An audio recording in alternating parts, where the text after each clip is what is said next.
Avec beaucoup de plaisir, je reviens afin de travailler sur un titre intitulé L'homme de ma femme 2 ou Mec de ma femme 2 et qui fera concrètement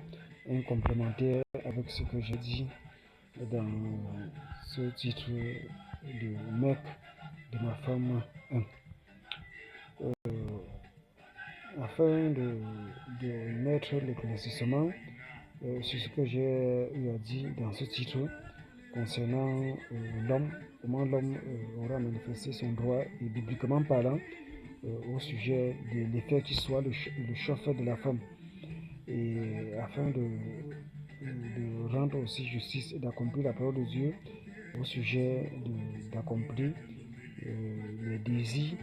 de la femme qui est portée vers l'homme, comme avait dit le Seigneur dans l'Ancien Testament.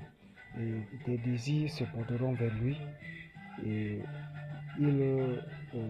s'occupera. Vous voyez. Donc, dans ce sens, avec la tendance, la pression, la modernisation et comment les choses ont évolué depuis cette époque antique, ou ces époques antiques de l'Ancien Testament, de Genèse jusqu'à présent, et y compris aussi les tendances de méchanceté, de jalousie, de cupidité et autres formes de stupidité, et ainsi de suite. Vous voyez, pour des enfants de Dieu et en dehors même des publicains, des mondains, comment ils auront à se comporter dignement. Donc, en dehors de la jalousie, de stupidité et tout le reste de cupidité,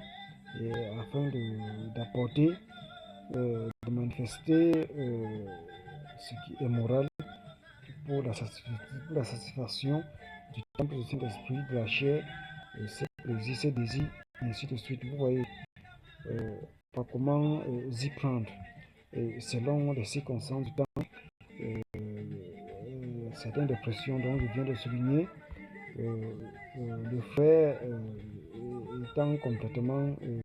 surchargé des affaires et toutes ces pressions. Vous voyez, afin de trouver moyen pour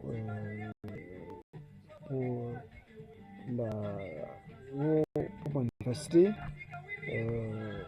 la satisfaction à la soeur ou à sa femme, pour qu'elle puisse se détendre ou se retrouver en plein détention, et dans ce sens, afin que le temple aussi soit satisfait, et ainsi de suite. Donc, afin de manifester son rôle de chef d'autorité, et pour manifester autant de liberté aussi en Christ, et manifester aussi autant de tendances de croissance en Christ, en connaissance et en d'autres points de vue,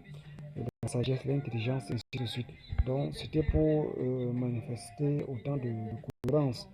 et même selon l'écriture, et selon autant de liberté, que ce soit à travers la tendance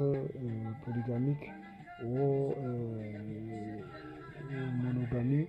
Et là, ils pourrions s'entendre, parce que la polygamie manifeste autant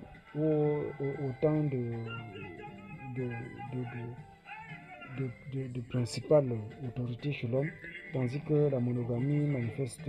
moins de principales autorités ou plein autorités chez l'homme, ainsi de suite.